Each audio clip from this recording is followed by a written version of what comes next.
All right, YouTube, you're in the building with the Life Gain Avengers. It's me, it's the living legend Larry, and this is going to be one of those videos. So, for you women that have a bipolar love hate relationship with me and Larry, this might be the night that y'all fall in love with us all over again. Because when we decide we need to talk about social justice issues, black issues, y'all tend to really like what we have to say. And tonight it's about to go down. We've got to discuss that, ladies and gentlemen. Larry, how you feeling? I'm a little pissed off tonight, man. Same here, man. Same here. So, ladies and gentlemen, we just gonna cut to the chase. We are gonna discuss power, but that's number 2 on the list. We will finish with giving you guys those life gains in the stock market, helping you make that money. But issue number 1, ladies and gentlemen, Jacob Blake being shot in the back 7 times. Nobody's arrested yet.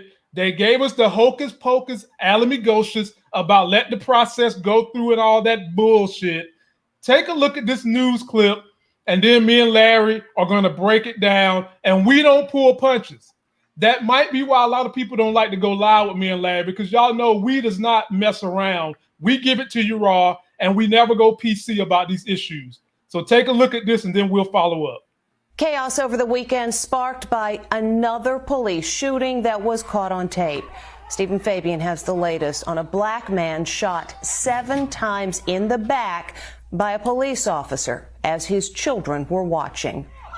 It's the stunning moment causing outrage today. Another black man gunned down by police. Why the y'all just shoot him? Why the you shoot him that many times? It happened in Kenosha, Wisconsin. 29-year-old Jacob Blake was reportedly trying to break up a domestic dispute between 2 women when police were called. Video shows him walking away from cops to his SUV. 2 children are inside the vehicle. As he climbs into the driver's seat, he was shot 7 times in the back and seriously wounded. They didn't even know the kids was in the car. And I'm telling the woman cop, I'm like, can you please get back before I shoot you, get back. Like these officers is head, I'm like, shoot me, my kids is in the car. Angry neighbors confronted cops after the shooting and protests turned violent, triggering an overnight curfew. WDJT TV reporter Perry Cruz. What we're hearing from people out here in this neighborhood where the shooting occurred is, they're very hurt.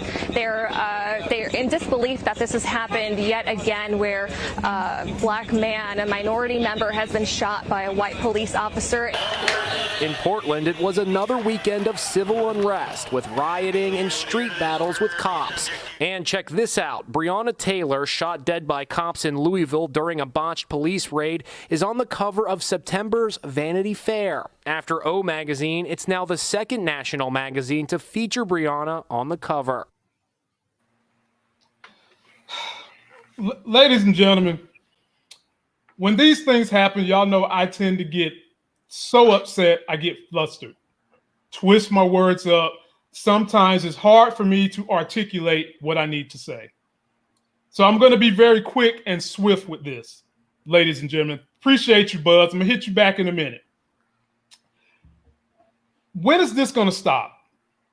When the hell is this going to stop? Ladies and gentlemen, the cop had his hand on the man's shirt and still shot him in the back 7 times. Let that sink in.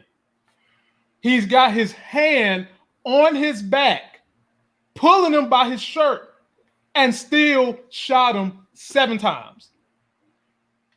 Why is it they give a press conference, the district attorney, the governor, and instead of chastising the police officers, because it's on video, they chastise the protesters and in essence chastise black people by saying, we need to trust the process. The process takes time. Ladies and gentlemen, black people have been waiting on time for 400 years now. Did that officer wait on the process when he shot that man? Fuck no. He grabbed him by the shirt, and instead of trying to tackle him, take him down, he persists to shooting the man 7 damn times. And to follow up on that story, they have riots in the same city over this injustice. A white kid with a machine gun shoots 2 protesters, kills one of them. 2 of them. He killed 2 of them. Kills 2 of them, wounded one, and then is walking up and down the street while the police looking at his ass. He's walking up to the police's car with a machine gun, and they assist him in the car. I mean, come on, folks. This is what the black people are talking about. I remember when Dylan Roof shot up that church in South Carolina. They put his ass in the car. He said he's hungry. They take him to McDonald's to get his ass a fucking Happy Meal. And you don't know why we mad. And then furthermore, let me get on Trump, then I'll pass it to my homeboy Larry. Trump is up here at this Republican convention trying to tell you Anglo-Saxons living in the suburbs that we're coming for your homes, that black people are inciting violence. But he never talks about the damn violence he's inciting. He never talks about how he had those 2 damn people from St. Louis standing up there with the same damn gun this boy was walking around with, shooting protesters. He never talks about how he incites violence.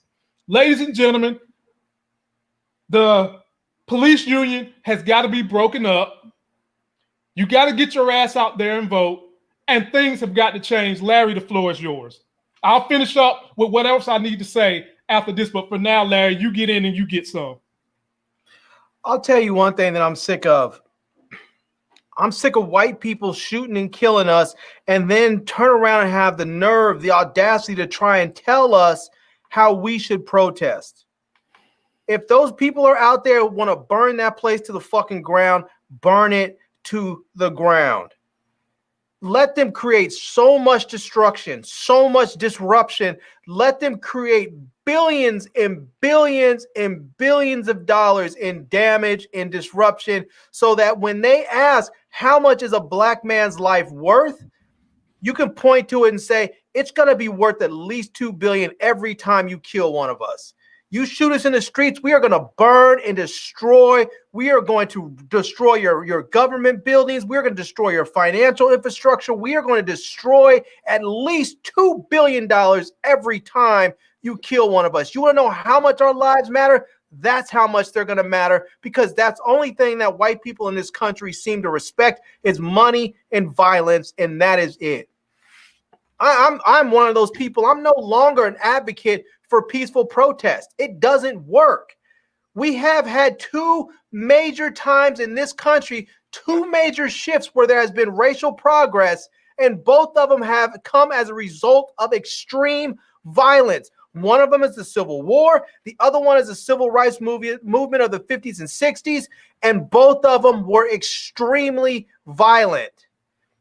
Nonviolence does not work. White people want to tell us to do nonviolence because they want us to keep on going out there and do shit that's just a little bit disrupting, a little bit just, that they can ignore after a few days, and then they can go back to their regular scheduled lives and don't have to worry about the horrible shit that they're doing to us. No, that shit does not work. If you want change, then you need to go out there and make it so fucking painful for them that they cannot ignore you. They just cannot ignore you. That's one thing that I love about these basketball players today saying, nope, we're not playing, because that shit is a financial disruption. All that money that's going to be lost because now all of a sudden the league is like, shit, what are we going to do? We have to pay for there's all this money, these ad dollars that were paid for. What are they going to do? These companies are not just going to sit there and say, yeah, go ahead and take our tens of millions of dollars. They're going to want that money back. And these billionaires that own these teams, at some point when that shit happens enough, they're going to go to their politician friends and say, you need to make some changes. Because if I have to have my players boycott another freaking game, if I have to lose another $5, $10, $12 million on a game from ad dollars because you guys killed somebody and now my players are sitting out, I'm gonna run somebody else for office, and I'm gonna put my money behind them and back them. I'm gonna install somebody. But we need to disrupt shit, and if that means you have to burn shit to the fucking ground, then burn that shit to the fucking ground. I'm tired of white people killing us and then having the audacity to try and tell us how to protest. And then they want to sit up there and try and quote King. Oh, Dr. King was nonviolent. No, he was not. Stop telling that bullshit lie. He was not nonviolent. The whole civil rights movement was not nonviolent. And anybody who has even an inkling of understanding of history will know that the civil rights movement of the 50s and 60s was a violent movement. Very violent. Read the writings. Stop reading the bullshit 2 paragraphs they give you in a high school history book. Go to college and take a real history class and understand what the movement was and how it was, and realize it was a violent movement. The only thing that has changed, the only way that we have made progress and caused real change in relation to race in this country has come through violence. Mm-hmm. So if you kill people, then I don't care if they burn down your entire city. I don't care if they go into your suburbs and burn down those people's houses. They have to, if those people want to be safe, then make sure that we're all safe. Because if we're not safe, why do you get to be safe? Right. Now, if Larry, I have to worry about the cops, why shouldn't you have to worry about me? Now, Larry, are these not the same people that always are quick to tell you life has no price? Life is precious and there's no price tag you can put on the human life, correct? They try and say that. But why is it every time a black man gets shot, nothing changes? Nothing changes. And to further highlight what Larry was saying about how every time we've gotten revolution, it came through violence. One person that white people love to compare to Dr. King as his antagonist is Malcolm X. Now, ladies and gentlemen, they love to tell you, okay, oh, Malcolm X, he was through any means necessary. You know, he went to jail. He was a hoodlum and all that. They'll tell you that part. Alex Haley, the same guy that did Roots, wrote an outstanding book about Malcolm X and his maturation as a man. Malcolm X was all he said. Why in the hell should I rock with white people when they don't want to rock with me? Fuck them. Malcolm X went to Mecca, did a pilgrimage, came back, changed his name to Malcolm X, and then he realized, okay, I still believe we got to get this done through any means necessary, but in order for me to really make a broader swath of change, we've got to get some white people on our team. Having said that, they don't tell you that part about Malcolm X. They don't tell you that he went through and done all that to garner more Anglo-Saxons to further go with the cause.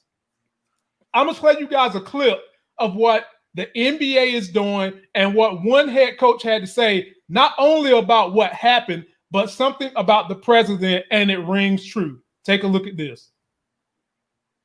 Stands out to me is just watching the Republican convention, and they're spewing this fear, right? Like all you hear is Donald Trump and all of them talking about fear.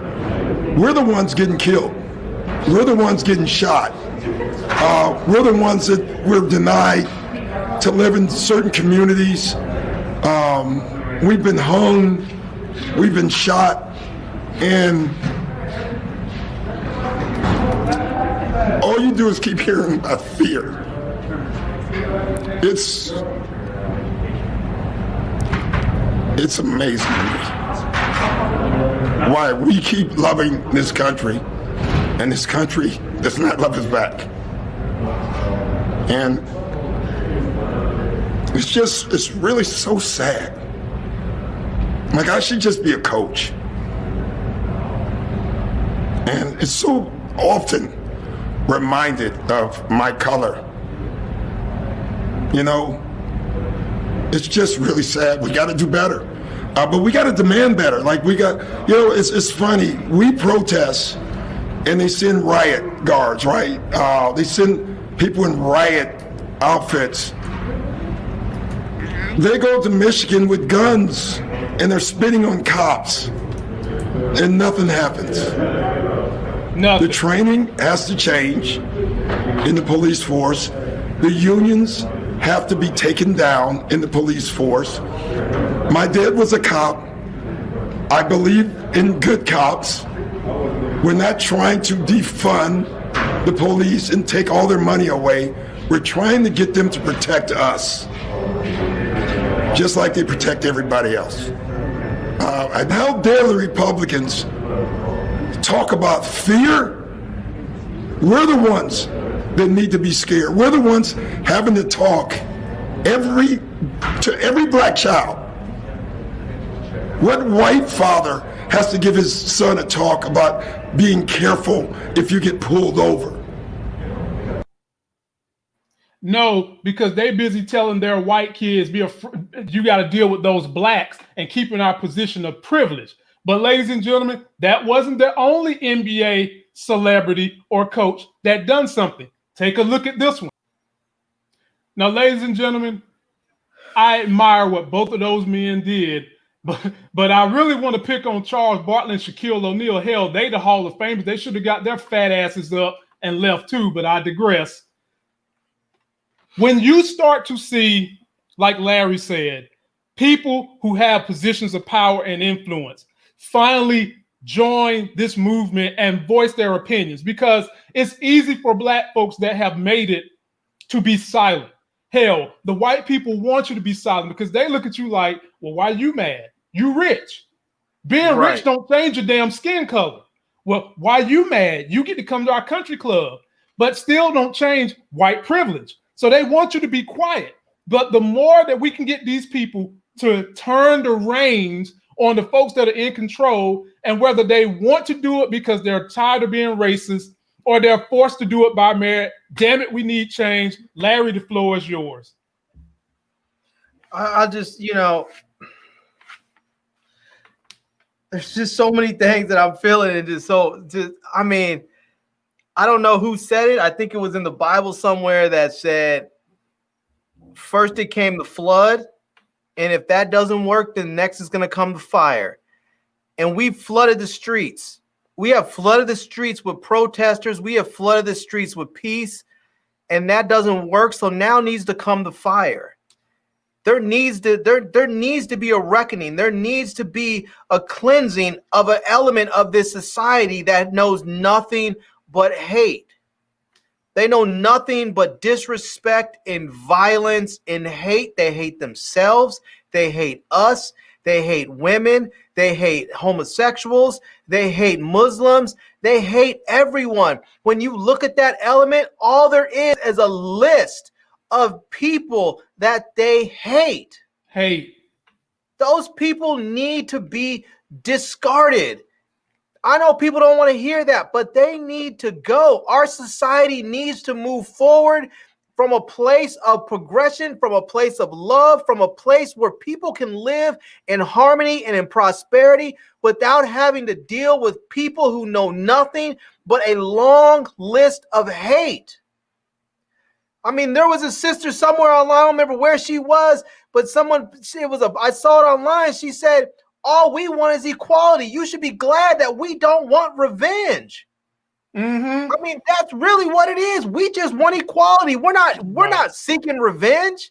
I mean, these white people out there, they feel like, they act like everything is a zero-sum game. That if I have equality, that means you're less equal. No, that doesn't mean any of that. It means that I don't have to worry about getting shot in the back because of my skin color. It means that I don't have to worry about some freaking racist 17-year-old militia bastard coming out with an AR-15. Why in the hell does a 17-year-old have the ability to cross state lines with an assault rifle? All day. Where are his parents, and why are they not in jail right next to him? Hell, and the cops too. I mean, you got to stop with this bullshit. Be patient. That cop won't patient about nothing. He was judge, jury, and executioner, and then paralyzed one of the man's kids. Come on, man. Are you kidding me? Really? I'm not. I know that I have said this before. I know these parents are out there calling for peace. I don't want to hear that shit. I'm so tired of people getting up there saying so-and-so wouldn't want that and calling for peace. No, peace didn't put your son forever now in a wheelchair. Nope. Peace did not have him shot in the back 7-8 times. Peace did not have him going through 12, 13 hours of surgery. That was not peace. What put him there was violent, racist, just just violent racism. I mean, it's just I don't need another adjective. That's what it is. Larry, it's violent racism. And the fact of the matter is that I don't want to hear anymore about peace. I'm tired of people calling for peace. I'm tired of white people trying to tell us how to protest. No, I'll tell you what, if you want to dictate to us how to protest, you stop shooting and killing us. And then we won't have a need to go out there and protest like this. And you can say, look, maybe you should protest peacefully. Yeah, okay, we're being treated peacefully, so we can handle our protest peacefully. But guess what? When we're treated violently, I'm okay with people going out there and acting violent. If they want to burn the shit down, if they want to loot, if they want to steal, do all of it. Destroy everything. Now, that police department where that guy is, that shit shouldn't even be. That building should not even exist right now. Now, here's where the president is throwing his ugly hand in this mess. He's sending troops down there to curtail the violence. Now, ladies and gentlemen, what I really want to say, if they see what I'm about to say, they might try to put me in jail for saying I'm making threats to the president.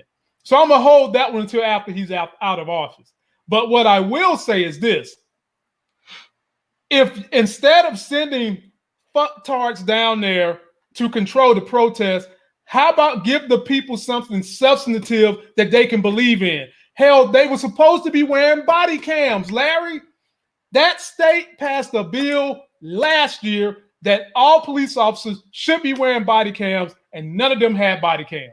No, so, that whole department does not have body cameras. The whole department is not wearing a single body cam, which continues to tell you that they do not want to get with a picture of equality. They want to get with a picture of cover it up. If something happens, we're going to cover it up. And ladies and gentlemen, there's another quote from a lady, and this is something that the white community do a whole lot, and it pisses off some of us. It's a white lady who's got a kid already, so she goes and adopts a black kid. She had the audacity to say that they should be preaching that black people are more dangerous because she feels that her black kid is more dangerous than her fucking white kid. And I'm paraphrasing. Then why the hell did you adopt his ass? What you gonna teach? You teaching him to basically not love himself is what you're gonna teach him. You're teaching him he's a lesser individual. And when you put that out there on social media, you, my lady, are part of the problem. Larry, I'm going to give the last word to you, then we're going to move on because I got to get pepped up.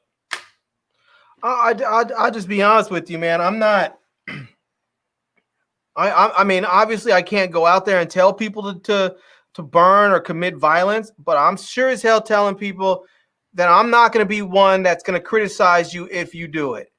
Right. I'm not going to stand there and say that what you're doing is wrong if you do it. If that's what happens, I will be there to say that I understand why you're doing it. I support your anger. I support your outrage.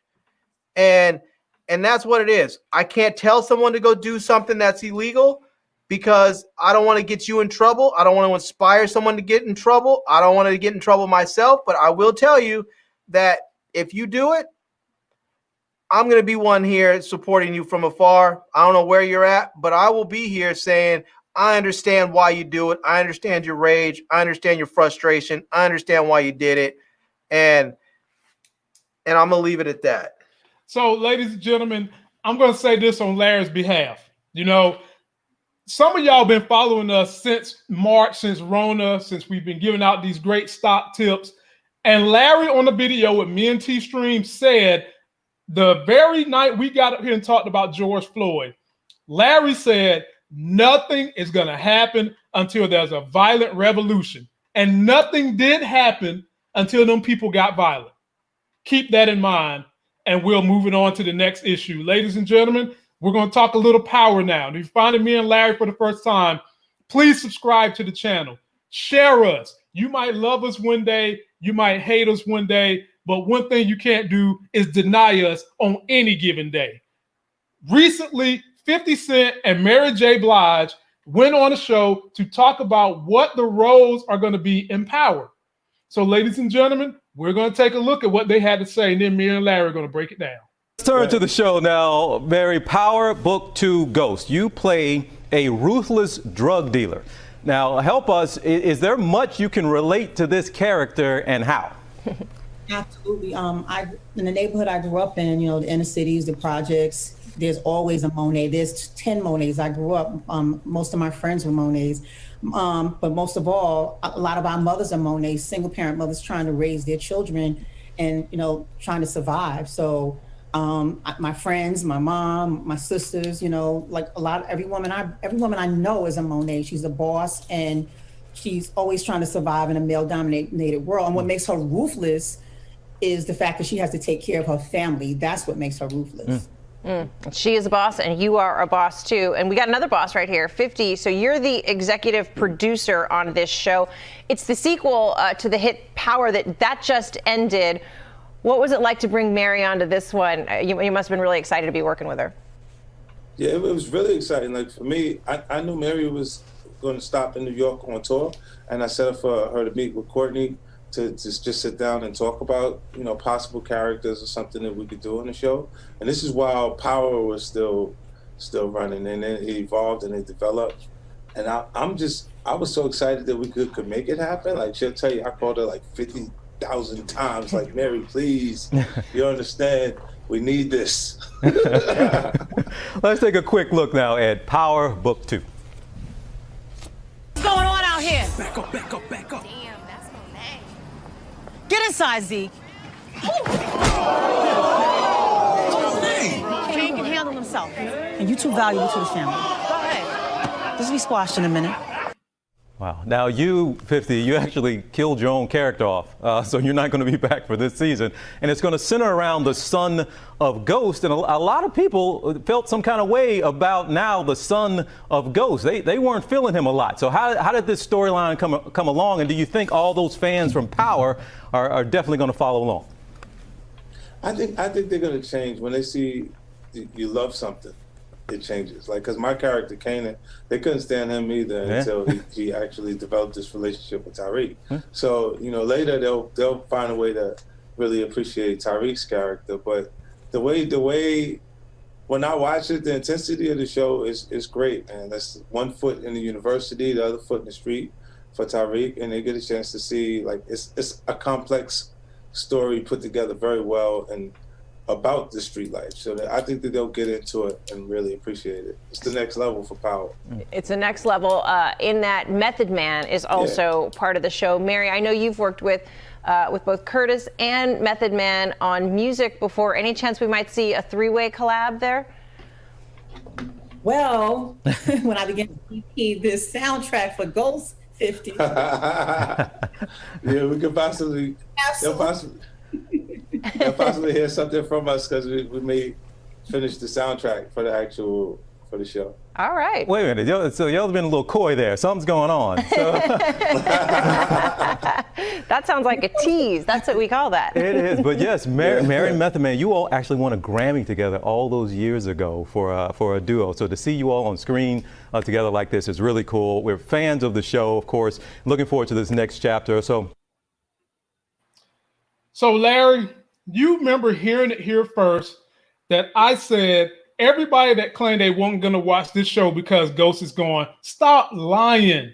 If you write a good script with these characters, you're still going to have the same magic that show had. And listening to what they just had to say, I already said they was going to have to do something to make you fall in love with Tariq's character. So 50 Cent is saying 1 foot in the street, 1 foot in regular life. And we've seen Simon is back in this show, meaning he's probably going to take Tariq under his wing, and that's going to be Tariq's out of the street life, and Mary J. Blige is going to be helping Tariq with the street life. How do you feel about that synopsis, Larry? Do you think I'm hitting a home run? I'll be honest with you, man. Maybe it's just the timing of it all, but I really don't like I really don't like the message that this show is sending out to the world, because you have, he's talking about you have this black man who's got 1 foot in the university and the other one in the street. and you have Trump up there in real life basically trying to tell white people out in the suburbs, you need to be afraid of these black folks. They're criminals. They're violent. They're coming for you. They used to say that shit all the time. They're coming for your daughters. They're gonna come rape your daughters and your mothers and everybody else. And he's sending that same sort of message out there that black people are violent and they're coming for you. And they're making a show that's basically showing this young man who comes from money. He's in a university and he's still a violent drug dealing thug. And it's just sending a message out there to people saying, look, no matter what you do, no matter what they become, they're always just going to be violent thugs. It doesn't matter if they're educated. It doesn't matter if they have money. It doesn't matter. They're still just going to be criminals and thugs, and we need to treat them like that. I mean, it's just a horrible message to send right now. Those are the type of messages you can send when there's a sense of equality, when people have a more balanced sense of who and what black people are. Right now is not the time for this. Well, I feel you, but I will say this. Could he not also be sending the message that because of there's no equality for black people, in order for us to get to the next echelon, this is the shit we got to go through, from dealing with racism, from dealing with nepotism that white people have. And also, could he be showing just how crooked white people are, with Simon being crooked and doing cocaine and cheating on his wife as well? I'm going to say no, because here's the problem. White people represent themselves. Black people represent all of us. And that's the way it is. If I go out there today and I do some horrific shit, it's going to reflect bad on all of us as black people. They're going to talk about this black YouTuber went out there and did some heinous shit, and it's going to be on all of us. We're all going to get blamed for it. And so when some white person goes out, like this white person out there that shot those people yesterday, I don't hear anybody out there talking about that all white people are to blame for this. There's no talk about. In fact, the only person today I heard Anderson Cooper call him a white teenager. That's the only time I even heard anybody refer to his race. But if he was a black person, that would have been the lead thing. Black person did this. Black person did that. So no, the fact that Simon, whatever his name is up there doing shit doesn't mean anything, because all he represents is himself. He's just a corrupt businessman to people. He's not a representative of his race. He's just a corrupt businessman. But Tariq is a young black man. Tariq is going to be a representative of his race, and people are going to see that, and they're going to say, see, even when they come from money, even when they have the best education they can get, even when they have everything in life, they're still going to resort back to criminality and violence, because that is what's at their nature. That's what they're going to see when they watch this. And then they're going to say, see, this is what they're celebrating. This is what they're promoting to their own people. This is what they're showing them. This is what they want them to understand. This is the wrong time for this show. I know everybody out there that loves power wants to see this. To be perfectly honest with you, I don't think this show should come out right now. It's just the wrong time. It sends the wrong message. All right. So are you going to not watch it? I'm not sure if I am, to be perfectly honest with you, man. I mean, I want to support brothers and sisters out there, but I honestly believe it's the wrong time. Well, hopefully during the run of power, everybody takes this energy we have, keep protesting, and at least start phase one and get Trump ass out the White House. Let's just hope we can get that going. And if you continue to follow this channel, you know we go live and we're going to keep the heat on as we review these TV shows and everything of that nature. So we're going to move the buck now, and we're going to talk about stocks, ladies and gentlemen. We're going to talk about stocks because me and Larry have got some good information for you. And if you're finding us for the first time, please subscribe to this channel, subscribe to Larry's. Links are in description. We've been talking about stocks, ladies and gentlemen, since March. A lot of you guys have made a whole lot of money with us. Tesla has gone through the roof. When I first told you guys to buy it, it was $400 some odd. I know Trisha C got some. I know Buzz got some. My folk Howard McQuarters got some. Me and Larry also told you guys to buy NIO and Workhorse. And NIO today was going through the roof. So now we've got another hot stock, EV car stock, electric vehicle stock from China that's about to go IPO. And we're here to drop the information on you first so that you guys can get in while it's cheap and make some money. Take a look at this company. XPeng was founded in 2014, 2 years after the Tesla Model S came out, and currently has headquarters in Guangzhou, China. The company was founded by 3 co-founders, with the biggest investment coming from the current chairman and CEO, He Xiaopeng. Like I've said in my previous videos, whenever you're looking at a company, make sure to always look at the leadership, because that can tell you a lot about what you can expect from the company. Now, He Xiaopeng was the co-founder of a mobile search, browser, and news firm called UC Web, which in 2014 was acquired by Alibaba in what was reportedly the largest Chinese internet merger deal in history. The 2 companies formed to create the Alibaba Mobile Business Group, at which Xiaopeng became an Alibaba executive and chairman of. Xiaopeng has raised roughly $1.3 billion US, and the latest investors of the company include Alibaba, Xiaomi, Qatar Investment Authority, and Abu Dhabi's Sovereign Wealth Fund. So some pretty big name investors backing the company in my opinion. Right now the company is selling 2 models, which you can see here. One is called the G3, which is their super long range smart SUV, and the other is called the P7, which they just started delivering recently and is their super long range smart sedan. One thing that I really like about the company is that it has sold over 20,000 of their electric vehicles so far, and unlike NIO, currently builds cars in 2 factories in China. So unlike other EV companies that I won't name here that don't have any vehicles on the road but trade at ridiculous valuations, XPeng does have at least some vehicles on the road. They are growing their customer base, and they are taking a more vertically integrated route. So far, so good. Now, the company has received a lot of criticism because when they initially launched their G3 model, a lot of people were saying that it looked exactly like Tesla's Model Y. And in my opinion, they do look somewhat similar, especially when you compare the 2 models from the front.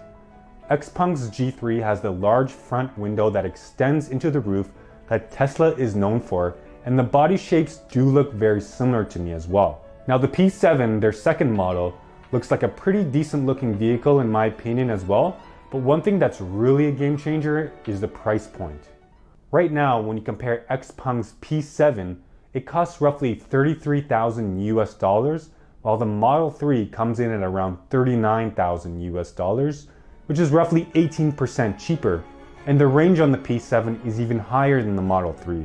Now, if you want to compare all 3 companies without government subsidies, the NIO is considered to be the premium luxury EV company, Tesla comes in at second, and XPeng has the cheapest price point. So to me, XPeng is trying to cater to a wider audience and trying to make it more affordable to the everyday consumer. You just look at Li Auto right now, the company has jumped roughly 50% since its IPO only a few weeks ago, so to me, it looks like all these electric vehicle companies are riding the hype train. If XPeng can build a story that follows similar to that of Toyota, a company that has a lower end price point, cars that are built to last, but with decent quality, then I do think XPeng's value proposition would be compelling. Ladies and gentlemen, I read something saying that they might go IPO as early as tomorrow. When I get definitive, definitive proof, I will let you know. But some of y'all bought that Li Auto and it has turned numbers for you. Every time me and Larry have made a recommendation about an EV company, it's worked out and have made you guys money. And ladies and gentlemen, this one is going to be no different. Whether you want to get short-term cash or long-term growth, when that stock first hits, it's supposed to come out around $11 to $12. Buy some, get some. They just showed you the comparison, how they stack up to Tesla and NIO. And actually, NIO has gone up percentage-wise more than what Tesla has, because this year, when we first introduced you guys to NIO, it was $2. It ended trading today around 21. NEO. And so when this stock comes, I'm here to tell you guys, jump on it. Stay tuned to this channel because we will keep you posted because I will be buying some. And now I put the ball in my man Larry's court. What do you think about XPong? Yeah, it'll be interesting to see how it plays out. I mean, I'll be honest with you. I feel like with the whole, I mean, the stock could do fine regardless of whether they enter the U.S. market or not. But I think, you know, I mean, obviously, it enters the U.S. market. It could be a game changer. But I mean, there's so many people in China that if they're only selling vehicles in China, they could still do just fine. You know, because the market is just that big. But you know, with this whole trade war that's going on, and who knows what's going to happen with the election, it's just a very tricky situation. Because if Trump wins, who knows what's going to happen over the next few years? Well, you know. Well, let's just say Trump does win. The other one that's taken off, the other two, NEO and Lee, they're both China-based, and they're doing gangbusters right now, and they're not even in America.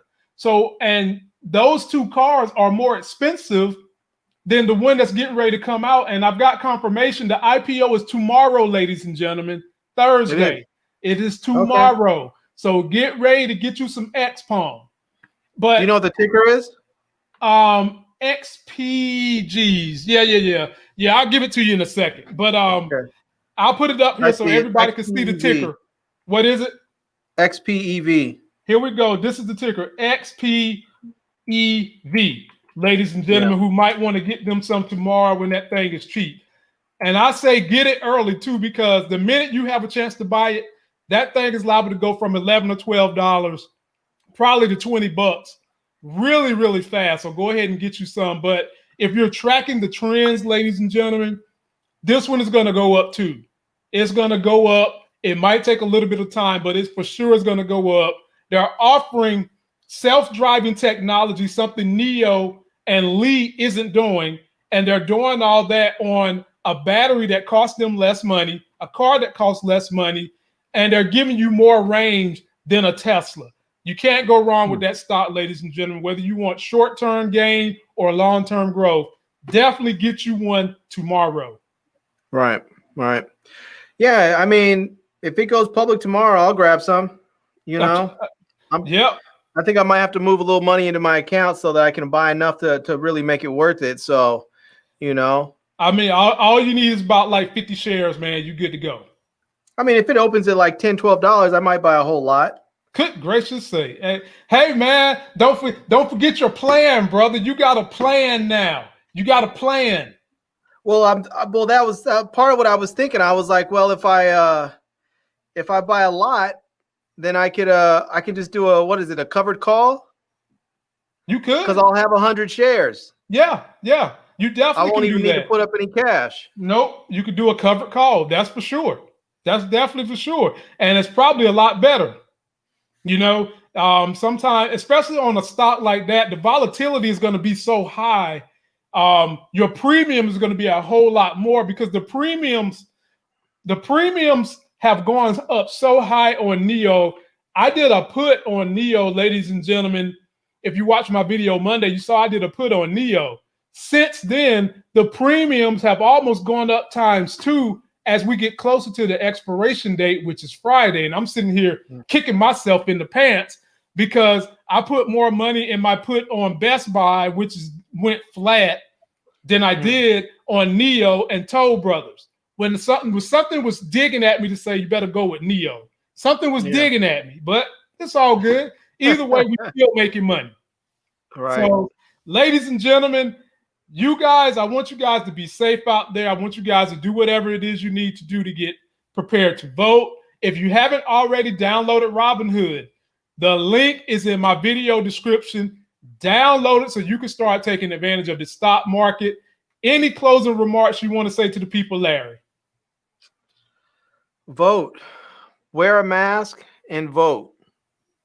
Wear the mask and vote. Simple as that. Black Lives Matters, people. And until that next sexy as hell video, we'll see you guys on Friday.